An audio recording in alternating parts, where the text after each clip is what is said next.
선하시고 성령으로 나를 가르치소서.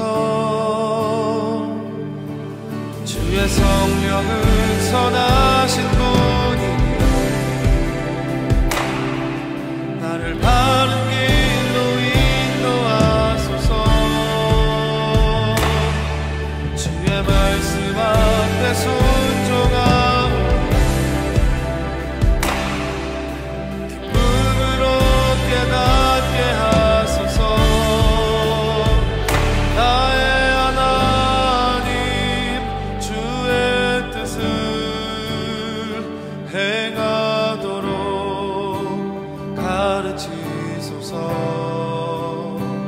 나의 구원자 되시니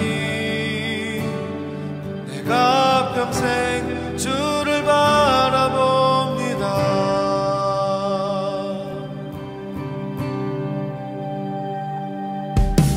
주의 길을 가르치시며 진리 가운데 걸어가게 하소서. 한결같은 마음도 하사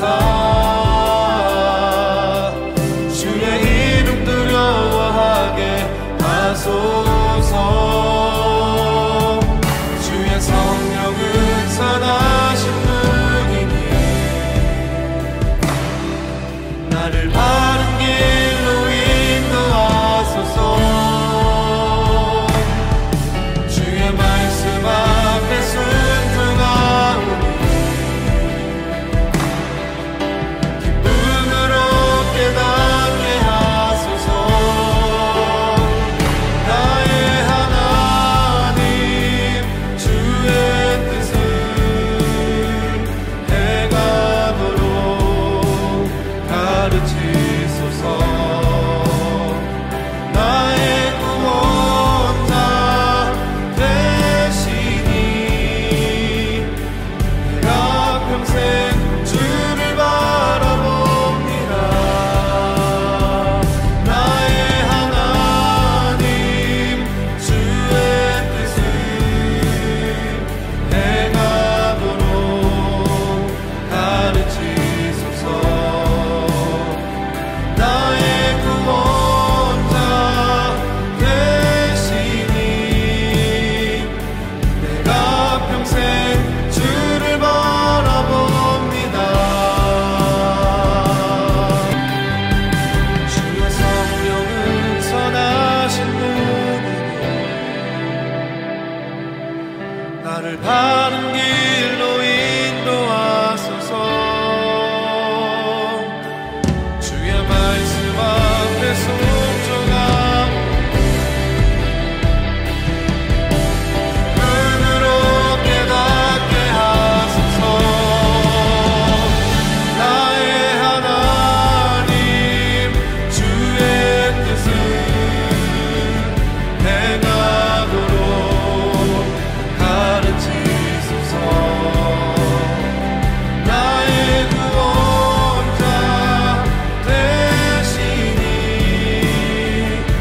내가 평생 주를 바라봅니다. 나의 하나님 주의 뜻을 행하도록 가르치소서. 나의 구원자 되시니 내가 평생 주를 바라봅니다.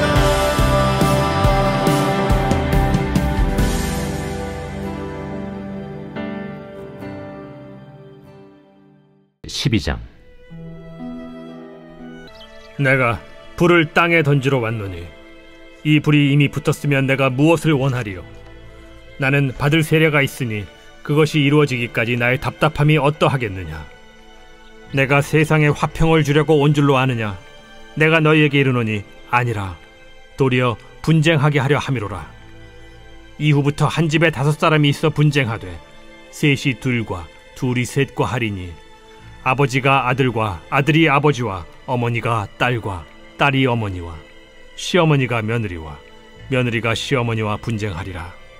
또 무리에게 이르시되 너희가 구름이 서쪽에서 이는 것을 보면 곧 말하기를 소나기가 오리라 하나니 과연 그러하고 남풍이 부는 것을 보면 말하기를 쉼이 더우리라 하나니 과연 그러하니라. 외식하는 자여, 너희가 천지의 기상은 분간할 줄 알면서 어찌 이 시대는 분간하지 못하느냐? 또 어찌하여 옳은 것을 스스로 판단하지 아니하느냐? 내가 너를 고발하는 자와 함께 법관에게 갈 때 길에서 화해하기를 힘쓰라. 그가 너를 재판장에게 끌어가고 재판장이 너를 옥졸에게 넘겨주어 옥졸이 옥에 가둘까 염려하라. 내게 이르노니 한 푼이라도 남김이 없이 갚지 아니하고서는 결코 거기서 나오지 못하리라. 예수님에 대한 잘못된 이미지 중에 하나는 순둥이 컨셉이 아닐까 생각이 듭니다. 싫은 소리 한 번도 안 하시는 것 같고 무슨 일을 당해도 허허 웃으시면서 넘어가실 것 같습니다. 그런데 오늘 본문의 말씀은 그러한 모습과 좀 큰 차이가 있는 것 같아요. 예수님은 세상에 불을 지르는 방화범으로 이 땅에 오셨다라고 주님 말씀하십니다. 불을 지른다는 것은 기존의 것들을 제거하고 새로운 것들을 세우는 것을 연상시킵니다. 예수님은 우리 세상이 가지고 있는 기존의 구조를 존중하고 그대로 존속시키기 위해서 이 땅에 오신 것이 아닙니다.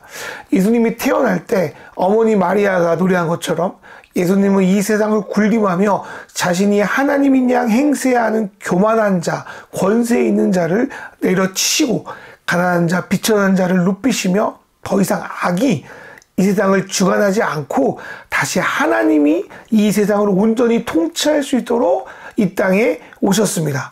오늘 본문은 이것을 불을 지른다라고 말씀하고 있는 것입니다. 그런데 세상을 바꾸는 불을 지르기 위해서는 고통과 희생이 필요합니다. 하나님의 아들 예수님은 이 땅에 오신 것 자체가 아마도 고통이었을 것 같아요. 태어날 때부터 죽음의 위협에 시달려야 했고요. 하나님 나라를 전하다 고향 사람들과 가족들에게마저도 미친놈 취급을 받기도 합니다. 결국 자신의 백성에게 죽음을 당하십니다.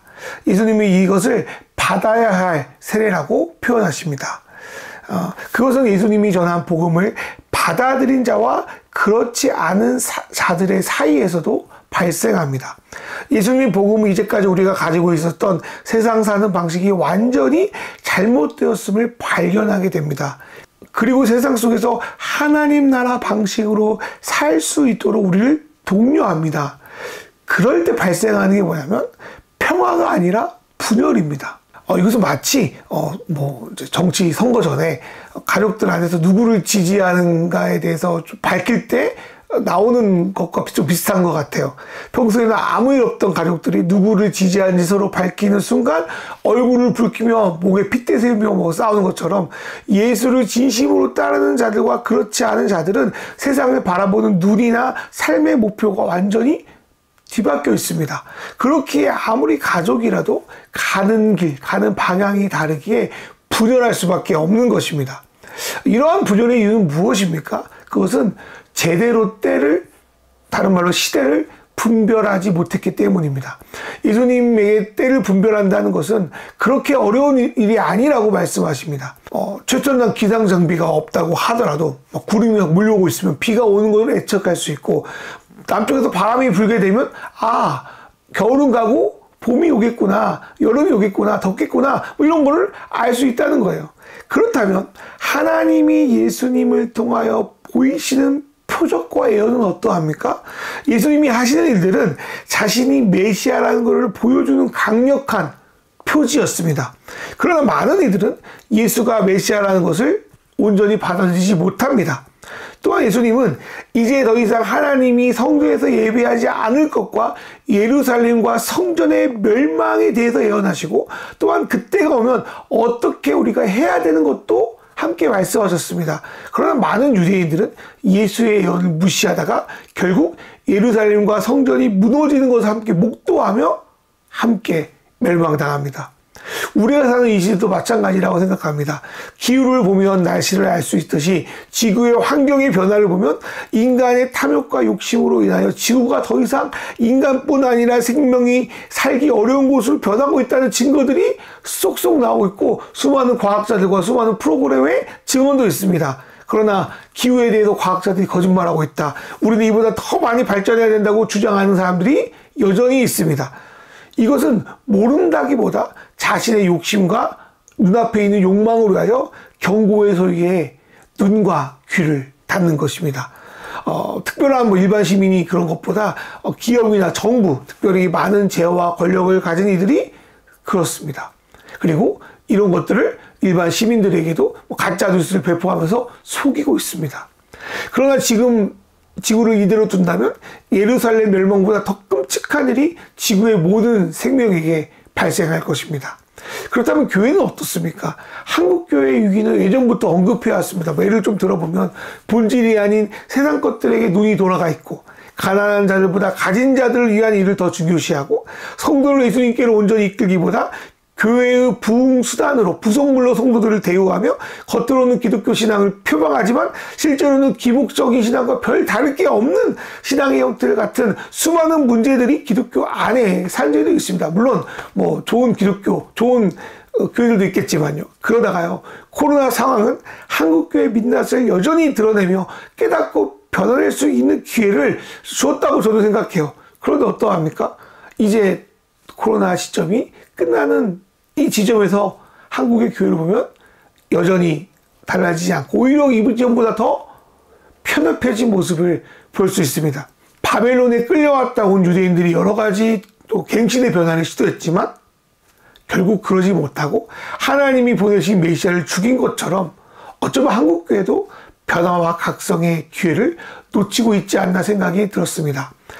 그러다가 정말 예수님의 불이 우리에게 임할 때 진정 남아있을 것이 무엇이 있을지 참으로 염려스럽습니다.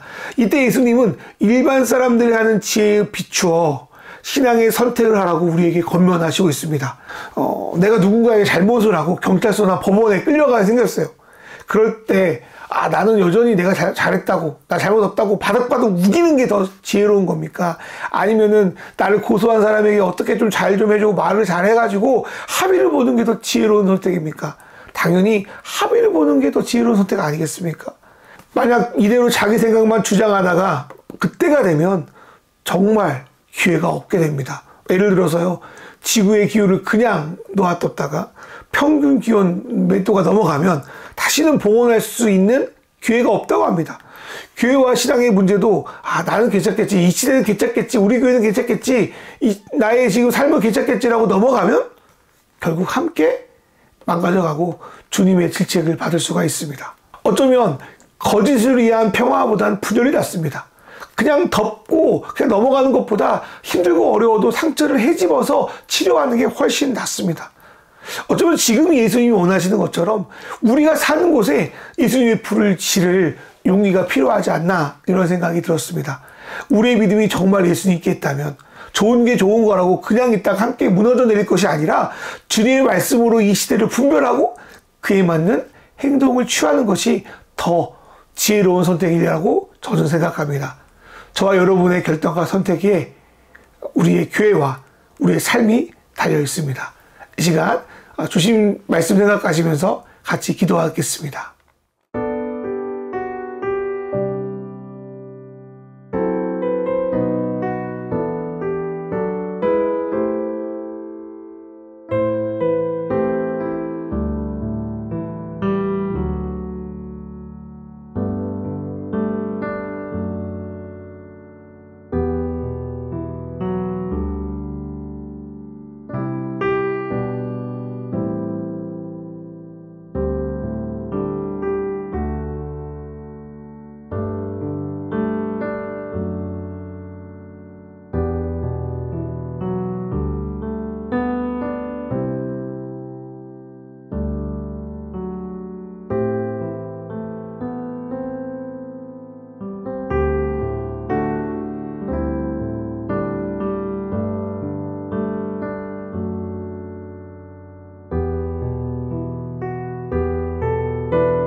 하나님 아버지, 예수님이 우리에게 거짓된 평안이 아니라 진리의 불을 가지고 오셨다는 것을 가끔 잃어버릴 때가 있습니다. 진리가 아니라 상황과 환경에, 정의가 아니라 타협에 나의 영혼을 병들게 하였음을 용서하여 주시옵소서. 시대와 신앙의 문제에 눈 감지 말게 하시며 주님의 길을 가는데 들리는 불협의 소리를 두려워하지 않게 하소서. 나의 욕심과 안락을 위해서 옳은 것이 무엇인지 판단하는 것을 두려워하지 않게 하시며 주님이 이 시대에 말씀하시고자 하는 일을 분별하여 땅이 아니라 하늘의 관점으로 그 일을 지혜롭게 헤쳐나가게 하소서. 예수님의 이름으로 기도합니다. 아멘.